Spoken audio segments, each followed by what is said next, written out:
The rain hammered against the cracked concrete of downtown Portland as Marcus Thompson clutched his 8-year-old daughter's hand tighter. Before we jump back in, tell us where you're tuning in from. And if this story touches you, make sure you're subscribed, because tomorrow I've saved something extra special for you. In his other hand, he held their last meal, a peanut butter sandwich wrapped in a paper napkin that had seen better days. The woman sitting alone at the bus stop looked like she belonged in a boardroom, not shivering under a torn awning in the industrial district.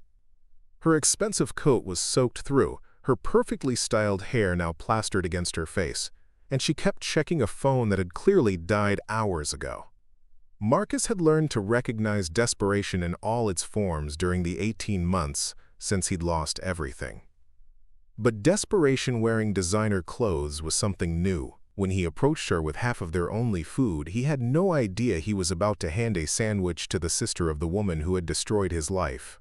Marcus Thompson stood in the doorway of the abandoned warehouse that had become their temporary shelter, watching his daughter Zoe sketch in a notebook they'd found in a dumpster behind the art supply store. At 28, he carried himself with the careful dignity of a man who refused to let circumstances define his worth, even when those circumstances included sleeping on cardboard and counting coins for their next meal.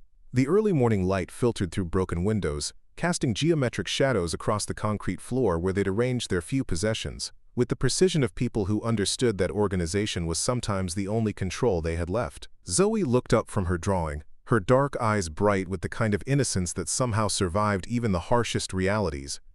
She had inherited her mother's artistic talent and her father's stubborn optimism, though she'd never known the woman who'd given her life and then walked away when staying became too difficult.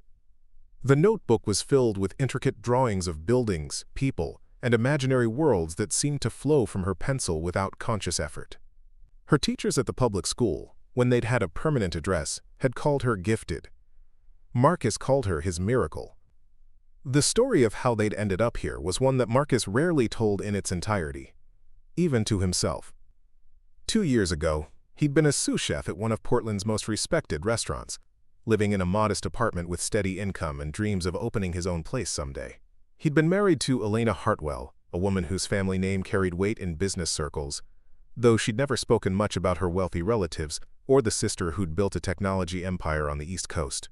Their marriage had been passionate but fragile, built on shared dreams that began to crumble when Elena's mental health struggles intensified after Zoe's birth. The postpartum depression that had started as manageable episodes gradually evolved into something darker and more complex. Marcus had tried to be supportive, working extra shifts to pay for therapy and medication while caring for their infant daughter. But Elena's family had different ideas about how to handle what they saw as an embarrassing situation. The intervention came without warning. Elena's parents, along with lawyers and a sister Marcus had never met, arrived at their apartment with documents and ultimatums. Elena was checking into a private facility in Switzerland, they announced, where she could receive the kind of discreet treatment that wouldn't damage the family's reputation. The choice was presented as temporary, a necessary step toward recovery that would benefit everyone involved. But temporary stretched into months, then a year, then complete silence. The letters Marcus sent to the facility were returned unopened. Preparing and narrating this story took us a lot of time, so if you are enjoying it, subscribe to our channel. It means a lot to us. Now, back to the story. The phone numbers he'd been given were disconnected. Elena's parents hired security to ensure he couldn't approach their home or offices, claiming his presence was detrimental to their daughter's recovery. When the divorce papers arrived, served by a law firm that specialized in making problems disappear for wealthy families, Marcus realized he'd been systematically erased from Elena's life by people who had the resources to rewrite reality according to their preferences. The legal battle that followed consumed every penny of their savings and more.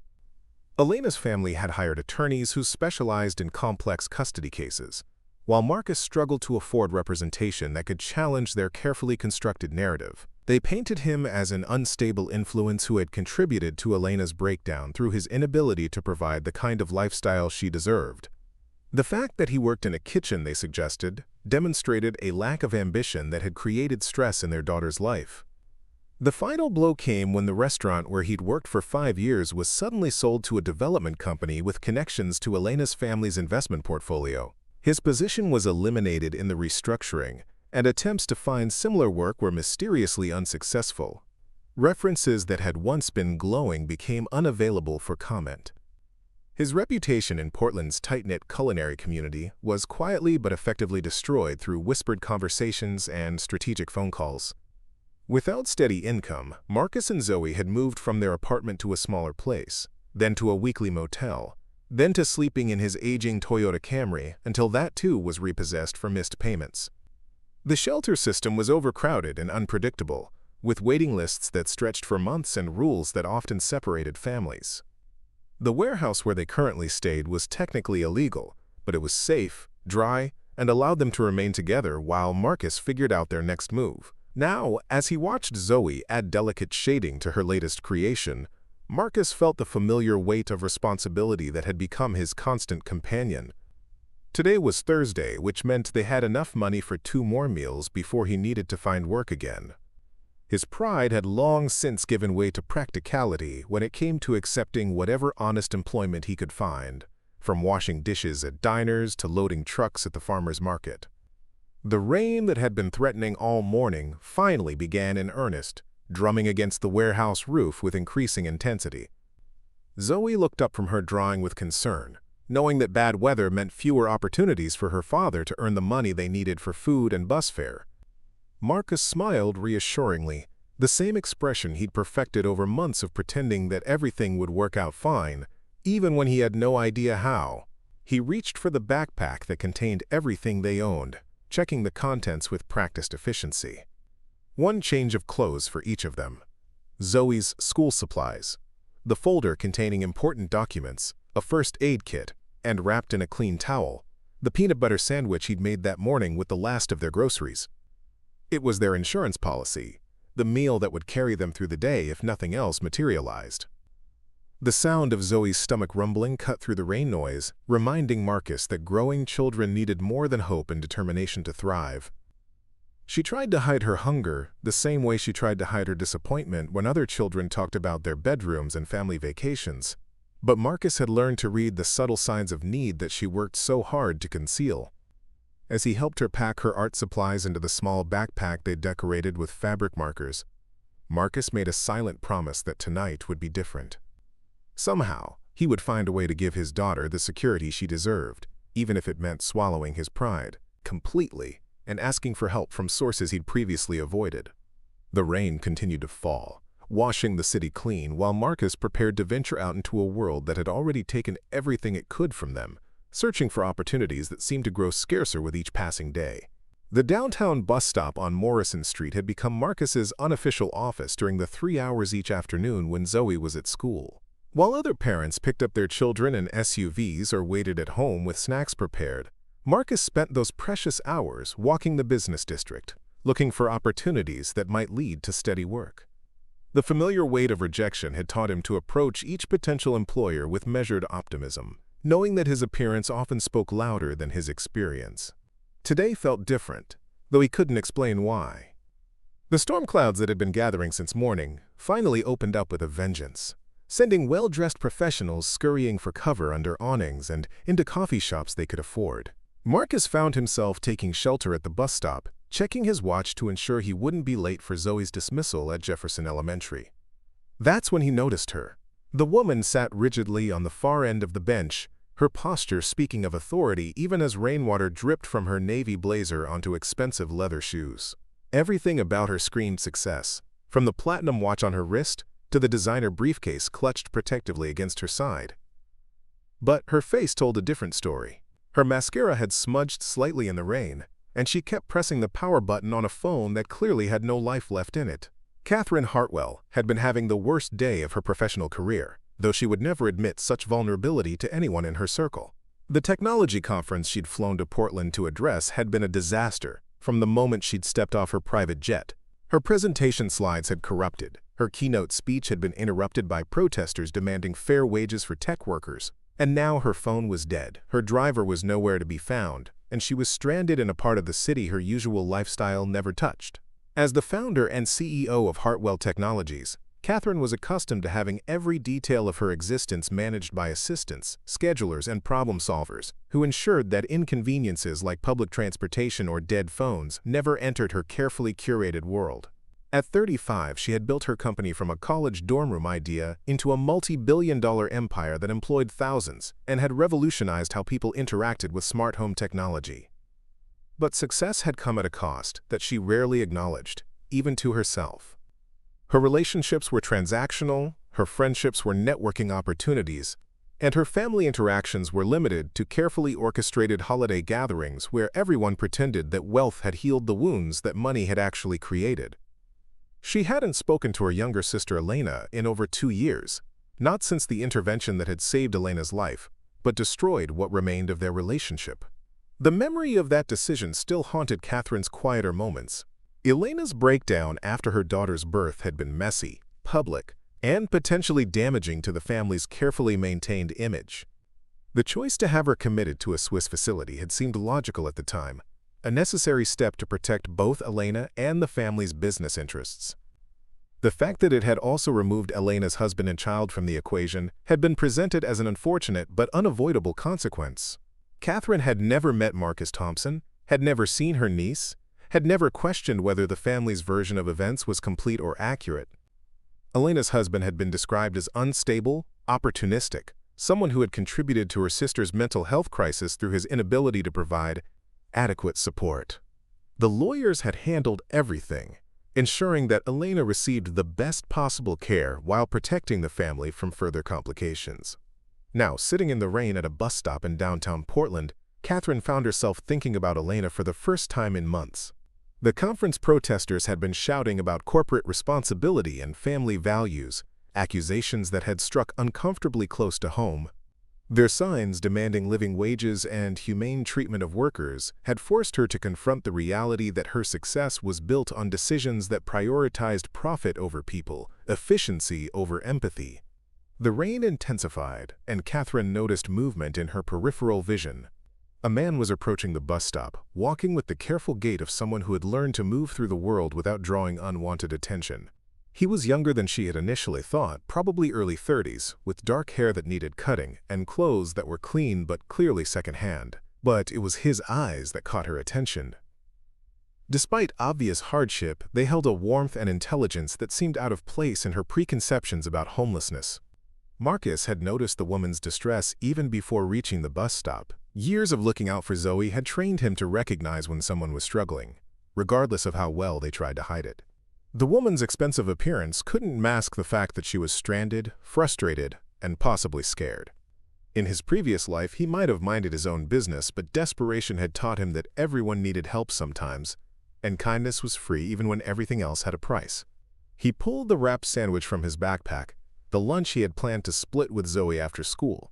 The peanut butter was generic brand, the bread was day-old from the discount rack, but it was food, and the woman looked like she hadn't eaten anything all day. The decision to offer it wasn't calculated or strategic. It was simply what decent people did for each other, something his father had taught him before emphysema had taken him too early. "Excuse me," Marcus said softly, not wanting to startle her. "You look like you're having a rough day. I know it's not much, but would you like half of this sandwich?" Catherine looked up, startled by the interruption. Her first instinct was to decline politely and return to her private misery, but something in the man's expression stopped her. He wasn't offering charity in the condescending way she was accustomed to receiving it at fundraising events. This felt different, more genuine, like one human being recognizing another's need and responding without calculation. "I don't want to take your food," she replied, surprised by her own honesty.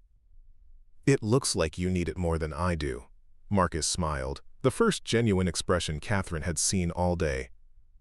"Maybe we both need it. I find that sharing food makes it taste better anyway. My daughter taught me that."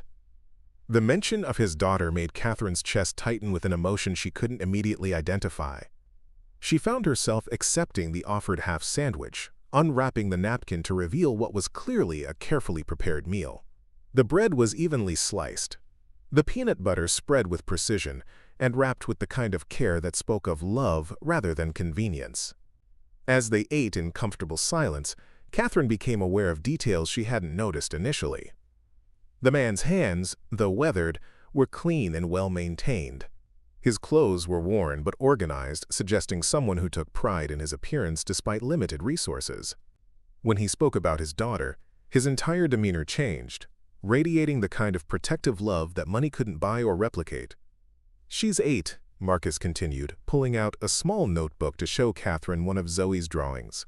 "She wants to be an artist someday. Draws constantly, usually buildings and people she sees around the city. She has this way of seeing beauty in places where most people just see problems."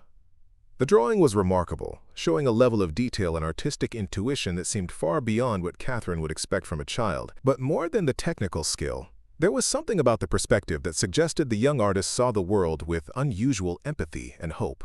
The sketch showed the downtown area where they currently sat, but in Zoe's version, the buildings were surrounded by gardens, the people were smiling, and the whole scene radiated warmth despite being rendered in simple pencil strokes. "She is very talented," Catherine said, meaning it. "Does she take art classes?" Marcus's expression shifted slightly, the pride dimming as reality intruded. "We're between permanent addresses right now, so formal classes aren't really an option. But the library has art books, and she learns everything she can from those. She's incredibly motivated." Catherine understood immediately what between permanent addresses meant, but she was struck by how Marcus had phrased it. There was no self-pity, no attempt to elicit sympathy, just a straightforward acknowledgement of circumstances that clearly didn't define how he saw himself or his daughter. She found herself curious about their story, wondering what chain of events had led a clearly intelligent, caring father to be sharing a sandwich at a bus stop in the rain. "The library is a great resource," she replied, unsure why she was continuing the conversation. In her normal life, this interaction would have ended with a polite thank you and a quick exit, but something about this man, and his obvious devotion to his daughter, had captured her attention in a way that felt unfamiliar and slightly uncomfortable. As they finished eating, Catherine realized that the simple peanut butter sandwich was the first food she had actually tasted in months. Her usual meals were consumed during business meetings or working lunches, fuel for productivity rather than moments of genuine nourishment. The act of sharing food with a stranger had forced her to slow down, to be present in a way that her hyper-scheduled life rarely allowed. "I'm Marcus," he said, extending his hand with the same dignity he might have shown at a business meeting, "and thank you for sharing this with me. It's nice to have company that doesn't require small talk about the weather." "Catherine," she replied, accepting the handshake and noting the firmness of his grip, "and thank you for the sandwich. I didn't realize how hungry I was until I started eating." The rain began to lighten, and Catherine could see her reflection in the puddles forming around their feet. The image looking back at her seemed different somehow, less polished but more real than the carefully maintained persona she presented to the world. For the first time in years, she had engaged with someone who had no agenda, no desire to network or gain advantage from their interaction. The novelty was both refreshing and unsettling. As Marcus prepared to leave for his daughter's school pickup, Catherine found herself reluctant to end their conversation.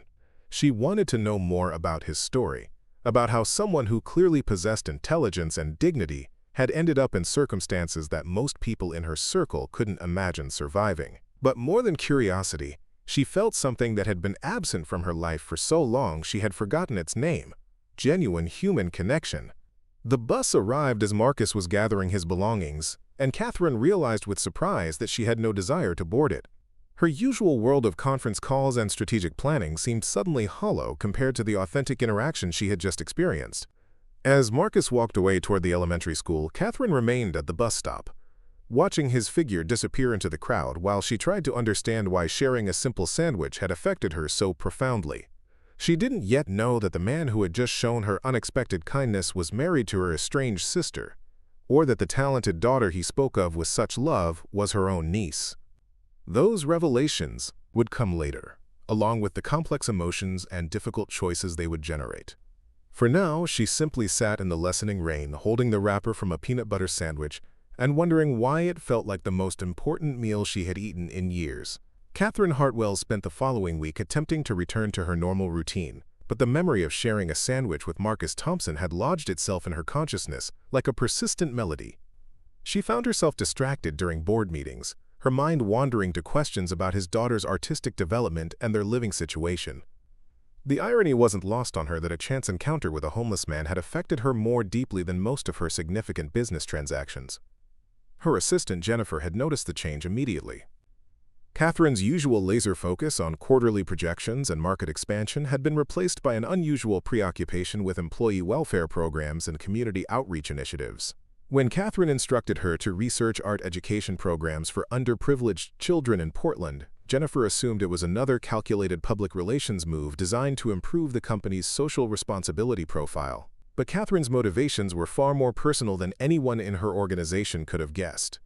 She had hired a private investigator to locate Marcus Thompson, ostensibly to follow up on their conversation about educational resources for his daughter. The investigator's report had arrived that morning, containing information that would have been routine in any other circumstances but felt like a seismic shift in Catherine's understanding of her own family history. Marcus Thompson, age 28, currently experiencing homelessness with his 8-year-old daughter Zoe. Previously employed as a sous chef at Meridian Restaurant until 18 months ago. Divorced from Elena Hartwell Thompson, who had been admitted to the Alpine Recovery Center in Switzerland following a mental health crisis. Legal proceedings had resulted in Elena's family gaining full custody and Marcus being systematically excluded from all parenting decisions and financial support. Catherine stared at the document for nearly an hour, the implications crashing over her in waves of disbelief and growing horror. The man who had shared his last sandwich with her was her sister's ex-husband. The artistically gifted daughter he spoke of with such devotion was her own niece, a child she had never met because her family's lawyers had ensured that Marcus disappeared from Elena's life completely. The carefully constructed narrative that had justified their intervention began to crumble, as Catherine forced herself to confront the human cost of decisions that had seemed so rational when viewed through the lens of family reputation and financial protection. Elena's breakdown had been real and serious, requiring professional intervention. But the systematic destruction of Marcus's life and livelihood had been a choice, not a necessity, designed to create a clean break that prioritized convenience over compassion. Catherine canceled her afternoon meetings and drove to the address listed in the investigator's report, a warehouse district that her GPS seemed reluctant to navigate. The building where Marcus and Zoe were apparently staying was technically condemned, surrounded by chain-link fencing with gaps that allowed access to those desperate enough to risk the legal consequences of trespassing. She found them in what had once been a loading dock, now converted into a makeshift living space with the kind of resourcefulness that poverty demanded. Zoe sat cross-legged on a piece of cardboard, completely absorbed in creating detailed architectural drawings with pencils that had been sharpened down to nearly nothing. Marcus was hanging wet clothes on a line strung between support pillars, the domestic routine somehow maintaining dignity despite the industrial surroundings. When Zoe looked up and saw Catherine approaching, her face lit up with the kind of innocent joy that adults rarely experienced or deserved. "Daddy, it's the nice lady from the bus stop," she announced, scrambling to her feet to greet their unexpected visitor. Marcus turned, his expression cycling through surprise, confusion, and finally wariness as he processed Catherine's presence in their private space. The expensive SUV parked outside the fence, the designer clothes that seemed even more out of place in the warehouse setting, and Catherine's obvious knowledge of their location suggested this was not a casual social visit. "I hope you don't mind the intrusion," Catherine began, feeling more uncertain than she had in any business negotiation. "I wanted to follow up on our conversation about educational opportunities for Zoe." The words sounded hollow even to her own ears, a transparent excuse that couldn't mask the larger questions hovering between them. Marcus's protective instincts were clearly activated, his body language shifting to position himself between Catherine and his daughter while maintaining the careful politeness that marked all his interactions with people who held obvious power. Zoe, oblivious to the adult undercurrents, eagerly showed Catherine her latest drawings, a series of sketches that reimagined the warehouse as a community arts center with studios, galleries, and gardens. The sophistication of her vision was remarkable, demonstrating not just artistic talent, but an understanding of space and function that suggested architectural aptitude far beyond her years. "These are extraordinary," Catherine said, meaning it completely. "Have you ever thought about studying architecture?" "What's architecture?" Zoe asked, though her drawings suggested she understood the concept intuitively. Catherine found herself explaining the profession with an enthusiasm that surprised her, describing how architects design buildings that serve both practical and aesthetic purposes. As she spoke, she watched Zoe's eyes widen with excitement at the possibility that her drawings could someday become real structures that people lived and worked in. Marcus listened to their conversation with growing discomfort, recognizing the dangerous territory they were entering. Well-meaning wealthy people had appeared in their lives before, offering assistance that came with strings attached or expectations that ultimately proved more burdensome than helpful. His experiences with Elena's family had taught him to be wary of generosity that seemed too good to be true. "That's very kind of you to take an interest," Marcus said carefully, "but Zoe and I are managing fine on our own." Catherine heard the polite rejection clearly, but she also detected something else in his voice that made her suspect he knew more about her identity than he was revealing. The way he positioned himself, the careful neutrality of his responses, suggested someone who had learned to navigate interactions with powerful people through painful experience. "I'd like to help," Catherine said, abandoning the pretense of casual interest. "I have resources that could make a real difference in Zoe's educational opportunities. There are private schools, art programs, tutoring services that could nurture her talents properly." The offer hung in the air between them, loaded with implications that none of them were ready to address directly. Zoe looked hopefully between the adults, sensing opportunity even if she couldn't understand the complexities involved. Marcus's jaw tightened as he recognized the familiar pattern of wealthy people believing that money could solve problems they had never bothered to understand fully. "And what would you expect in return?" Marcus asked, his tone remaining respectful but acquiring an edge that suggested he had learned to question generosity from experience. Catherine realized that she hadn't thought beyond the immediate desire to help, hadn't considered what she actually wanted from this interaction beyond assuaging her growing guilt about her family's treatment of Marcus and Zoe. The question forced her to confront her own motivations, which felt uncomfortably tangled between genuine concern and a need to feel less complicit in their suffering. "Nothing," she said, though even as the word left her mouth, she knew it wasn't entirely true. She wanted their forgiveness, wanted to believe that Elena's family could be redeemed through acts of belated generosity, wanted to feel less responsible for the choices that had led to their current circumstances. Marcus studied her face for a long moment, clearly weighing his response. The warehouse around them seemed to emphasize the distance between their worlds, the concrete floor and rusted metal fixtures, providing stark contrast to the wealth that Catherine's presence represented. "Zoe," Marcus said gently, "why don't you show Catherine the rest of your drawings while I make some tea?" As Zoe eagerly guided Catherine through her portfolio, explaining each sketch with the passion of someone who had found her calling despite never knowing the proper vocabulary for it, Marcus moved to the camping stove they used for cooking. The routine domestic task gave him time to think, to process the implications of Catherine's unexpected appearance in their lives. He had recognized her immediately, of course. Elena had shown him family photos during happier times, describing her successful sister with a mixture of pride and resentment that Marcus had never fully understood. Catherine looked older now, more polished and intimidating than she had in the casual family snapshots, but the resemblance to Elena was unmistakable once you knew to look for it. The question that tormented him was whether Catherine knew who he was, whether this encounter was orchestrated or genuinely coincidental. The timing seemed too convenient, her sudden interest in Zoe's education too targeted, for this to be simple chance. But if she knew about their relationship, what did that mean for Elena? Was his ex-wife recovering? Had she asked about him and Zoe? Did she want to see her daughter? The tea finished brewing, filling the warehouse space with the comforting aroma of chamomile and honey. Marcus served it in mismatched cups they had accumulated from various sources, maintaining the rituals of hospitality even in circumstances that mocked traditional notions of hosting guests. As they drank tea and Catherine continued to admire Zoe's artwork, the conversation took on an increasingly surreal quality. Here was one of the most powerful businesswomen in the country, sitting on a piece of cardboard in an abandoned warehouse, genuinely engaged with an 8-year-old's artistic aspirations while carefully avoiding any mention of the family connections that had brought them together. Catherine found herself studying Zoe's features, searching for resemblances to Elena and to herself. The child had inherited Elena's dark eyes and delicate bone structure, but her expressions and mannerisms seemed entirely her own, shaped by experiences that neither sister had ever imagined their family might produce.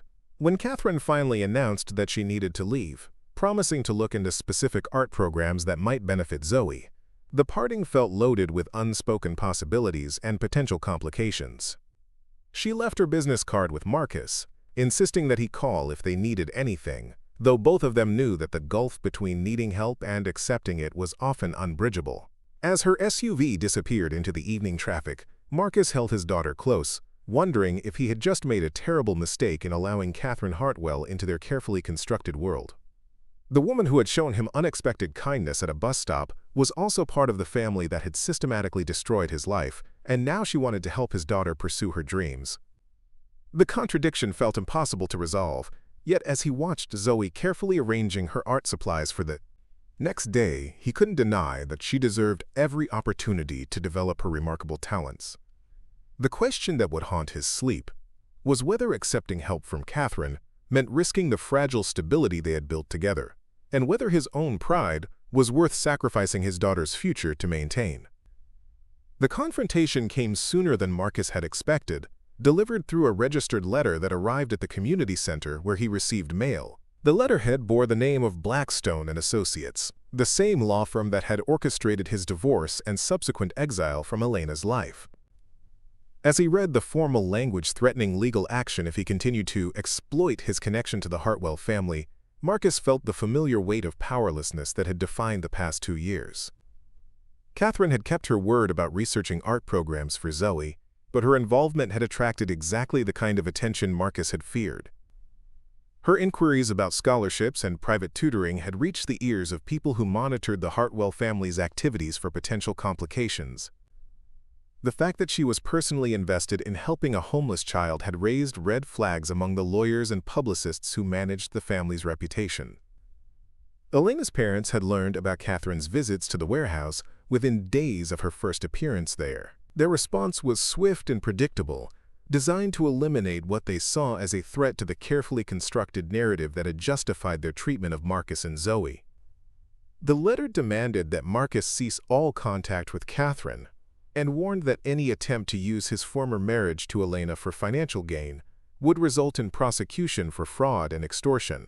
But the legal threat was only the beginning. Marcus discovered that the warehouse where they had been staying was suddenly scheduled for demolition, the permits pushed through with unusual speed by city officials who rarely moved so quickly on anything related to housing development. The community center, where Zoe attended after-school programs, lost its funding for those services overnight, victim of a budget crisis that materialized without warning. Most devastating of all, Zoe's school received an anonymous tip that she was living in unsafe conditions, triggering a Child Protective Services investigation that could result in her removal from Marcus's custody. The social worker who arrived at the warehouse was professional, but clearly working from information that painted Marcus as an unfit parent whose circumstances endangered his daughter's welfare. Marcus sat across from Mrs. Rodriguez in the sterile conference room at the CPS office, acutely aware that everything he said would be documented and potentially used against him. Zoe waited in another room with a child advocate, probably confused and frightened by the sudden upheaval in their routine. The questions were designed to highlight his failures as a provider rather than acknowledge his dedication as a father. "Mr. Thompson," Mrs. Rodriguez said, consulting her thick file, "can you explain why an 8-year-old child is living in a condemned building without proper heat, electricity, or sanitation facilities?" The question felt like a trap, demanding that he defend circumstances he had never chosen while ignoring the love and care he provided within those constraints. Marcus had prepared for this moment since the day they'd first become homeless, knowing that their unconventional living situation made them vulnerable to intervention by people who measured parental adequacy through material standards. "Zoe is safe, fed, and attending school regularly," Marcus replied, keeping his voice steady despite the fear coursing through him. "She has never missed a day of classes, her grades are excellent, and her teachers have never reported any concerns about her well-being. We may not have a traditional home, but she has everything she needs." Mrs. Rodriguez made notes that Marcus couldn't read, her expression revealing nothing about how his responses were being evaluated. The file in front of her contained photographs of the warehouse, documentation of Zoe's irregular living situation, and probably reports from sources who had never witnessed the daily reality of their relationship. The investigation was triggered by concerns about your recent association with individuals who may be exploiting your circumstances. Mrs. Rodriguez continued. Can you tell me about your relationship with Catherine Hartwell? The question confirmed Marcus's worst fears about the source of their troubles. Someone had connected Catherine's visits to their lives and decided that intervention was necessary to protect either the Hartwell family's interests or Zoe's welfare. The distinction hardly mattered when the result was the same potential separation that had haunted Marcus's nightmares since Elena's commitment. Ms. Hartwell showed interest in Zoe's artistic abilities, Marcus said carefully. She visited a couple of times to discuss educational opportunities. There's nothing inappropriate about our interactions. But even as he spoke, Marcus could hear how inadequate his explanation sounded in the context of a custody evaluation. The gap between his world and Catherine's was so vast that any connection between them appeared inherently suspicious to people whose job was to protect children from exploitation. The interview continued for another hour, covering every aspect of Marcus's parenting, employment history, and future plans. Mrs. Rodriguez was thorough but not unkind, clearly trying to do her job fairly while operating within a system that often penalized poverty more harshly than actual neglect. When she finally announced that Zoe could go home with him that day but would require follow-up visits and evaluation, Marcus felt relief tempered by the knowledge that this was far from over. Catherine learned about the CPS investigation through her own network of contacts, people who monitored legal and social service activities that might affect her family's interests. Her initial reaction was fury at the obvious manipulation of the system to target Marcus and Zoe, but that anger quickly transformed into a more complex understanding of the forces she had set in motion through her involvement in their lives. The private investigator she had hired to monitor the situation reported that the pressure on Marcus was coming from multiple directions, all traceable to concerns about Catherine's relationship with her former brother-in-law. Her parents had mobilized their considerable resources to eliminate what they saw as a threat to the family's carefully maintained separation from Elena's past, treating Marcus and Zoe as collateral damage in a larger strategy to protect their daughter's recovery and their own reputation. When Catherine confronted her parents at their estate in the hills overlooking Portland, the conversation quickly escalated into the kind of family conflict they had all spent years avoiding. Her father, James Hartwell, defended their actions as necessary protection for Elena's mental health, arguing that any reminder of her failed marriage could trigger a relapse that might undo years of expensive treatment. Elena is finally making progress, James said, his voice carrying the authority of someone accustomed to making decisions for other people's own good. Dr. Kellerman says she's reached a stable phase in her recovery, but any disruption could be catastrophic. That includes contact with her ex-husband or exposure to the guilt she feels about abandoning her daughter. Catherine listened to her father's justifications with growing revulsion, finally understanding the full scope of what her family had done to protect Elena from the consequences of her own choices. They had erased Marcus and Zoe from Elena's life so completely that she was being treated for depression without having to confront the reality that she had a daughter who needed her. "What about Zoe?" Catherine demanded. "She's Elena's child, our family's responsibility. How can you justify destroying her father's life and leaving her homeless?" Her mother, Margaret Hartwell, entered the conversation with the cold pragmatism that had characterized all her parenting decisions. The child is better off without the instability that man represents. If Elena recovers enough to want contact with her daughter, we can arrange something appropriate through proper channels. The casual dismissal of Marcus's parental rights and Zoe's need for stability finally pushed Catherine beyond the boundaries of family loyalty. She realized that her parents viewed people as chess pieces to be moved around according to their strategic needs, with no consideration for the human cost of their decisions. That night, Catherine made a choice that would irrevocably alter her relationship with her family. She called Marcus from her penthouse office, asking him to meet her at a location where they could speak privately without surveillance or interference. The warehouse had become too dangerous, monitored by investigators and social workers who documented every visitor and activity. They met at a 24-hour diner on the outskirts of Portland, one of those anonymous places where truckers and night shift workers gathered for coffee and conversation. Catherine arrived first, choosing a corner booth where they could talk without being overheard. When Marcus entered with Zoe sleeping in his arms, transferred from her makeshift bed in the car where they had been sleeping since the warehouse became uninhabitable, Catherine felt the full weight of her family's cruelty. "I know who you are," Catherine said without preamble. I know you were married to my sister, and I know what my family did to you after Elena's breakdown. I'm sorry doesn't begin to cover it, but I needed you to understand that I had no part in those decisions." Marcus settled Zoe in the booth beside him, covering her with a blanket that had seen better days. His expression was weary but unsurprised, suggesting he had suspected her identity for some time. "I figured it out after your first visit," he said quietly. "The question is what you plan to do with that knowledge." Catherine leaned forward, lowering her voice to avoid waking Zoe. "I want to help, but my family is making that impossible. Every move I make to improve your situation triggers more retaliation from people who see you as a threat to Elena's recovery. I'm trapped between wanting to do the right thing and knowing that my involvement is making your lives worse." The admission hung between them like a confession, acknowledging the impossible position they found themselves in. Catherine's wealth and resources could solve many of Marcus and Zoe's immediate problems, but her family name had made them targets for a kind of systematic persecution that money alone couldn't address. Marcus looked down at his sleeping daughter, her face peaceful despite everything they had endured in recent weeks. "Maybe it's time for us to disappear," he said finally. "Leave Portland, start over somewhere else where your family can't reach us. It's not what I wanted for Zoe, but staying here means fighting a war. One can't win." The suggestion felt like defeat to Catherine, an acknowledgement that her family's power was too great to overcome through any conventional means. But as she watched Zoe sleep, innocent and vulnerable, in circumstances no child should have to navigate, she realized that protecting them might require sacrifices she had never considered making. 6 months later, the small coastal town of Astoria, Oregon, had become home in ways that Marcus never thought possible. The decision to leave Portland had been devastating at first, abandoning the only city Zoe had ever known for an uncertain future on the coast. But Catherine's final act of rebellion against her family had made their new life possible in ways that went far beyond financial support.